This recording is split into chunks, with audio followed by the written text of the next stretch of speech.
Hello friends, मैं doctor Sandeep बसी Carewell medical centre से।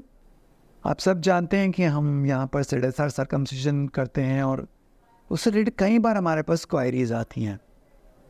एक इंक्वायरी आती है हमारे पास कि सर्कमसिजन कराने के क्या नुकसान हैं या क्या फ़ायदे हैं, क्यों करवाना चाहिए या नहीं करवाना चाहिए, इससे हमें क्या एडवांटेज मिलते हैं और क्या डिसएडवांटेज हो सकते हैं सर्कमसिजन के। तो आइए हम इस पर बात कर सकते हैं कि सर्कमसिजन्स के क्या फ़ायदे या नुकसान हो सकते हैं। पहली बात हमको ये समझना है कि सर्कमसिजन यानी फोरस्किन को रिमूव करना। अगर फोरस्किन को हम रिमूव करते हैं तो एक कॉमन क्वेश्चन ये उठता है, क्या ये हमारे सेक्सुअल प्लेजर को कम करता है या ज़्यादा करता है।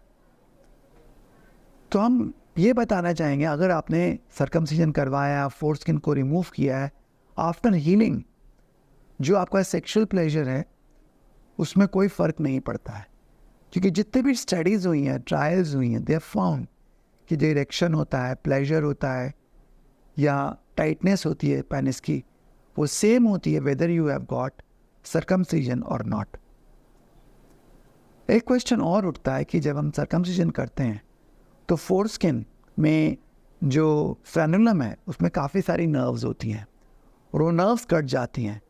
सो क्या उनके कटने से जो सेंसिटिविटी है पेनिस की, जो इरेक्शन है, वो कम होता है? तो ऐसा नहीं पाया गया है, क्योंकि जो मेजर नर्व्स हैं इरेक्शन के लिए वो फ्रेनुलम में नहीं होती, वो ग्लैंड्स में होती हैं। और इरेक्शन जो है वो कैवर्नोसा के थ्रू होता है, कॉर्पस कैवर्नोसम के थ्रू इरेक्शन होता है। तो इसलिए फ्रेनुलम के कटने से इरेक्शन पे कोई फ़र्क नहीं पड़ता है। लेकिन ये देखा जाता है कि जिन एडल्ट्स में सर्कमसिजन किया जाता है, यानी फोरस्किन को निकाला जाता है, कट किया जाता है, कुछ टाइम के लिए ग्लैंड्स जो है वो हाइपर सेंसिटिव हो जाता है।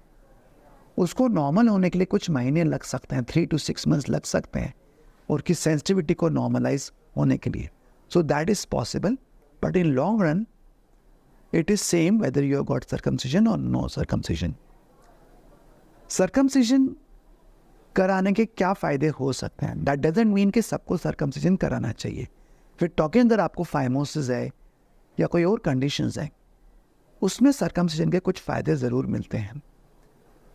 और वो ये फ़ायदा है कि अगर आप सर्कमसिजन करवाते हैं, ख़ास करके अगर आपको डायबिटीज़ है या फाइमोसिस है, तो इन कंडीशंस में सर्कमसिजन काफ़ी हेल्पफुल होता है। तो those medical conditions are as well follows. Lichen sclerosis एक कंडीशन है जो स्किन का प्रॉब्लम होता है, जिसमें टाइटनिंग हो जाती है, थिकनिंग हो जाती है, स्किन इंसेंसिटिव हो जाता है। तो ये कंडीशन है जो फोरस्किन में कई बार होती है, इसमें सर्कमसिजन डेफिनेटली हेल्पफुल होता है। इसी तरह से अगर बार बार फोरस्किन में इन्फेक्शन हो रहे हैं, इसको हम बेलेनोपोस्थाइटिस बोलते हैं, इसमें सर्कमसिजन काम करता है। ऐसे ही अगर फोरस्किन थिकेंड हो गया है, जिसको हम बेलेनाइटिस ज़ीरोटिका ऑब्लिटरेंस बोलते हैं, यानी कि स्किन आगे का ड्राई हो गया, थिक हो गया है, इसमें सर्कमसिजन से हमको फ़ायदा मिलता है। प्रिवेंशन ऑफ एसटीडी डिजीज़ यानी सेक्सुअली ट्रांसमिटेड डिजीज़, आप कुछ लोगों का ये मानना है, अभी कुछ क्लियर कट इसके पास स्टडीज़ नहीं है, कि when having close sexual intercourse जो इंजरी होती है फोरस्किन्स में, कट्स लगते हैं फोरस्किन्स में, उसके थ्रू जो HIV वायरस हैं या सेक्सुअली एक्टिव वायरस हैं, वो बॉडी में जल्दी एंटर करते हैं। तो according to this theory, after circumcision अगर हमने स्किन रिमूव कर दिया, the chances of getting this sexually transmitted diseases can be reduced.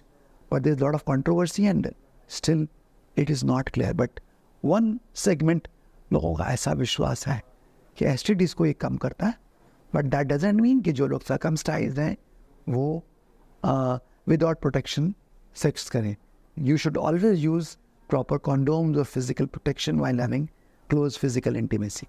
ये इन कंडीशंस में हमको एक अच्छा रिजल्ट मिलता है फॉर आफ्टर सर्कमसिजन। नाउ एक चीज़ और, अगर आपको रिपीटेड फंगल इन्फेक्शंस हो रहे हैं या फिर आपको हाइजीन में प्रॉब्लम हो रहा है या फिर there is a risk of any cancer और squamous cell carcinomas in the foreskin, in conditions में circumcision is really very helpful. But in a normal healthy person जिनको कोई फाइमोसिस नहीं है, स्किन प्रॉब्लम्स नहीं है, we do not recommend circumcision.